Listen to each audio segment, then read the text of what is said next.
Hey guys, welcome back to my channel. It's Rose's Randoms, and today we are going to be doing part 3 of this book review or book talk about The Woman in Coach D by Sarah A. Denzil. So there's a lot of information in these chapters. This is chapters 27 through 38, so 11 chapters.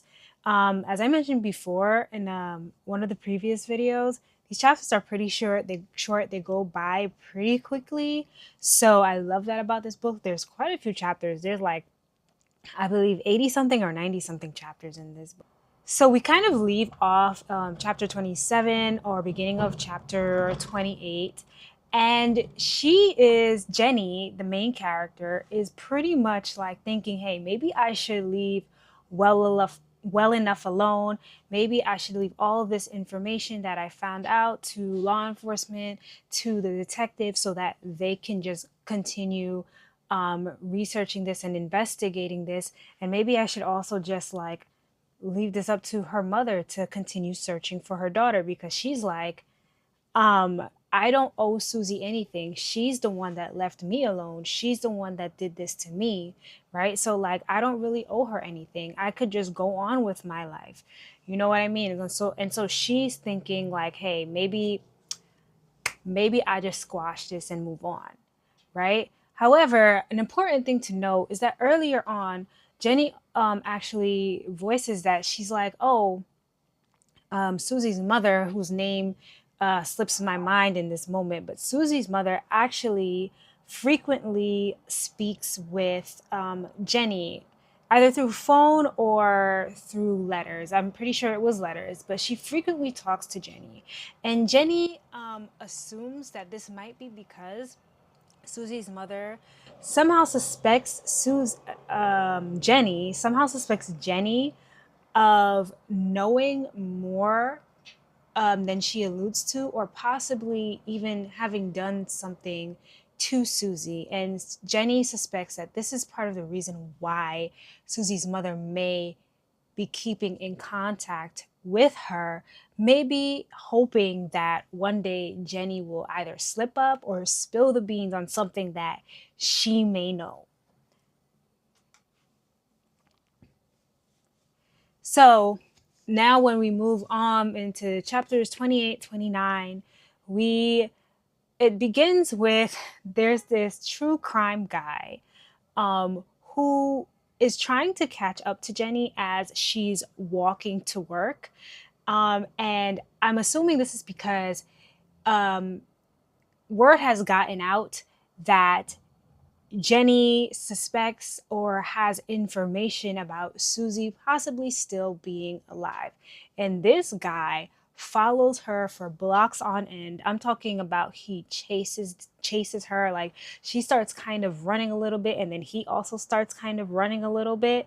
And so it's a little bit weird. But anyways, Jenny does escape him, and while she's running away from him, she tells us, the readers, that she thinks that for them, it's probably more interesting to these true crime people to believe that Susie is dead rather than believe that she is still out there somewhere, which I thought was kind of interesting, because for me, if I was a true crime person, I feel like it would be more interesting, I guess, to wonder like, oh, what are the possibilities? Like, what could have happened to Susie, right? But I guess maybe it might be more interesting to them, because if Susie isn't alive anymore, that leaves the possibility open that Jenny is the one who did something to her, and she's been getting away with this whole time, and maybe that's where the inch comes from with them.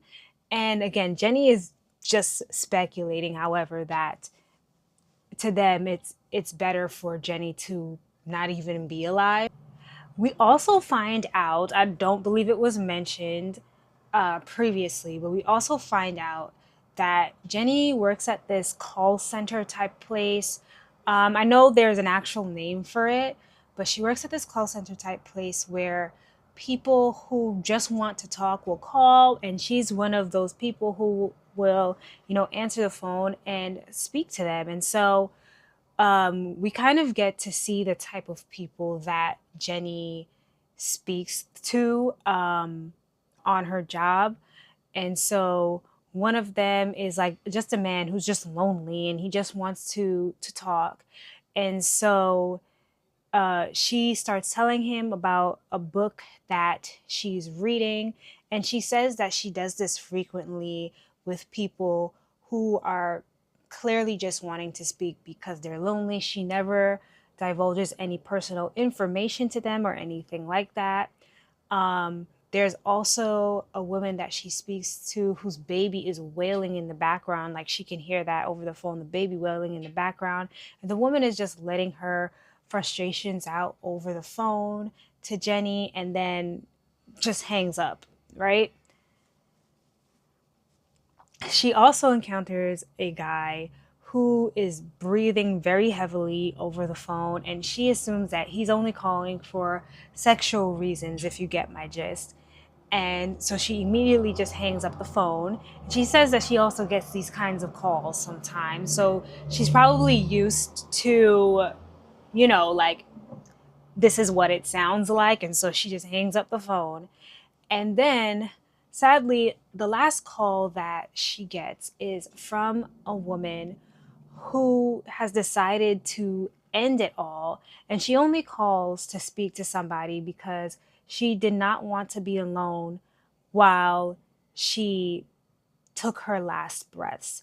And throughout the phone call, even though they're not allowed to stop the person without their permission, so she just about 2 or 3 times she says, at any moment, if you want me to call an ambulance for you, like, I can do that.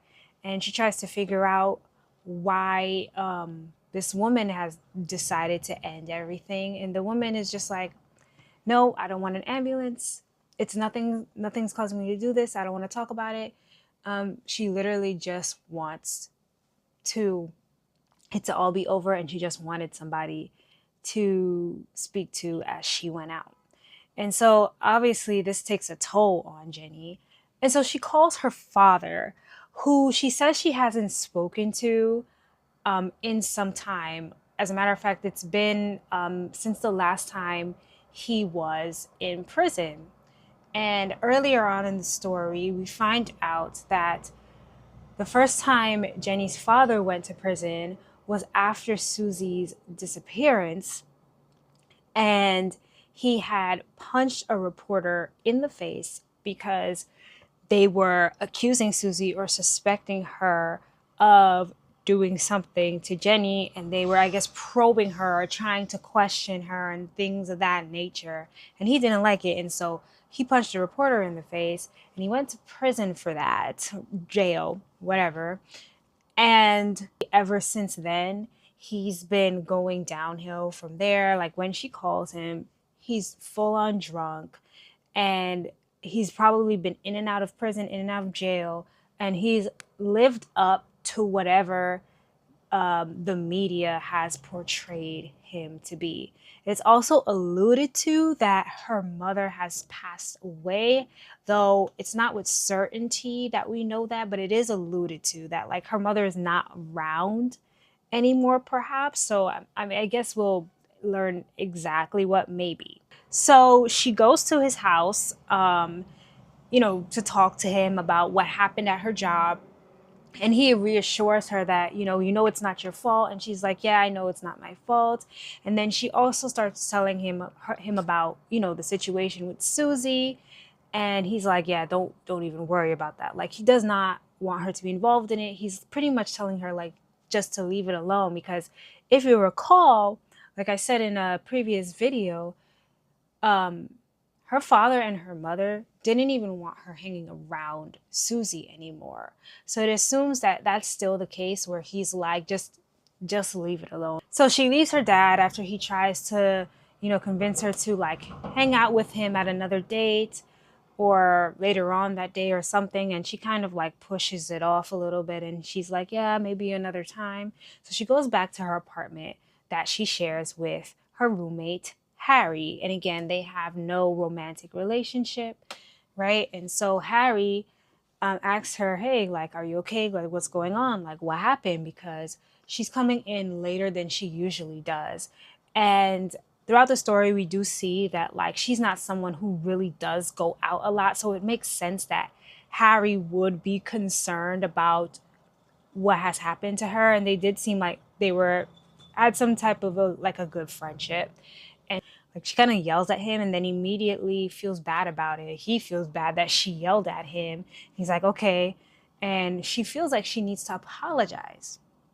However, she's like, she decides not to apologize because she says that if she apologized, then she'd immediately start crying and revealing everything that's been going on with her, including the situation with Susie, which Harry does know somewhat about because he told her that you don't even know like who she is now. She could be dangerous. But yeah, she would be revealing that, revealing her also crying, revealing the crush that she has on him, which this is new for us because she is adamant at the beginning to be like, there's no romance there, like not even feelings. But apparently she has a crush on him. She would also be revealing the feelings that she has for the detective and, in her words, even for Hannah, who is Harry's girlfriend, who is occasionally at the apartment that they share. And so this reveals something interesting because before this, we didn't know that she may have feelings for other women. And this also may put into perspective what maybe or possibly the relationship between herself and Susie actually was. And I feel like, why would you mention something like this in particular, right? If it wasn't really necessary to mention it to the story, you know? Like, I'm feeling like maybe she had feelings for Susie at some point, and maybe she did do something to her. Maybe Susie didn't reciprocate her feelings. So I thought that was something that was just quite interesting to mention. Like in just like a speed like that, it was mentioned, but it was like, let's pinpoint that and maybe we'll come back to it later on in the story. So also, if you remember, she received this message from Susie. She thinks it's Susie, saying that we want you to complete this task. Well, the task was for her to go to the quarry. It is alluded that the accident that happened when Susie disappeared and when Jenny hit her head had something to do with water, them jumping off something possibly, and that's how Jenny hit her head and then Susie was gone. It alludes to that, right? But the task is for them to for her, Jenny, to go to the quarry. The detective does go with her, and as they're entering the quarry, it does seem kind of eerie. And of course, it would seem more eerie as, given the reason why they're there, but also it seems as though like nobody really passed through there anymore. But as they're entering there, like they both kind of seem as though they may have seen someone dart by very quickly, but they're both unsure. However, as they go closer and closer, they start to hear something, and it's actually a tape recording. And on the tape recording is this mantra that is being said or repeated over and over that Jenny and Susie used to say together when they were young girls, before they would do a dare. And it goes something like, dare you, dare me, something, something, something. And that is what was on the tape recording. All of this is very strange, but this is very important information. So they take it and they start walking back to the car. As they're walking back to the car, they reach the car. Jenny leans in and she kisses the detective. Obviously, she backs away, but then he grabs her and kisses her back. But they both eventually realize they shouldn't be doing this. And then she goes home, and this leaves Jenny feeling like, now how am I going to how am I going to face the detective now that, you know, I've done this after what just happened? And that's kind of how we end chapters 27 through 38. Um, I wanted to say something about Jenny's personality. It kind of seems like, not that she's crazy impulsive, but it does seem like she goes off of her feelings a lot. Like, obviously, a lot of people act out based on how they're feeling, but it seems like when it comes to her feelings, she might be kind of impulsive. And we see it a little bit with the woman who was on the phone who wanted to end. We see it with the detective. We see that she has feelings for 3 people, and we see how she acts with the feelings that she has for the detective. So I'm guessing that maybe that part of her character may come into play with in this story and this mystery of what happened to Susie. So yeah, guys, I feel like that was a lot of information, but important information. So yeah, if you like this video, please like this video. Comment down below what you thought about this part of the review and this portion of the book. What do you think is going to happen next? And also subscribe to my channel if you like this stuff. I'll be reviewing books, talking about books, movies, and possibly shows as well, guys. So yeah, keep on the lookout for that. I hope you like this video. See ya.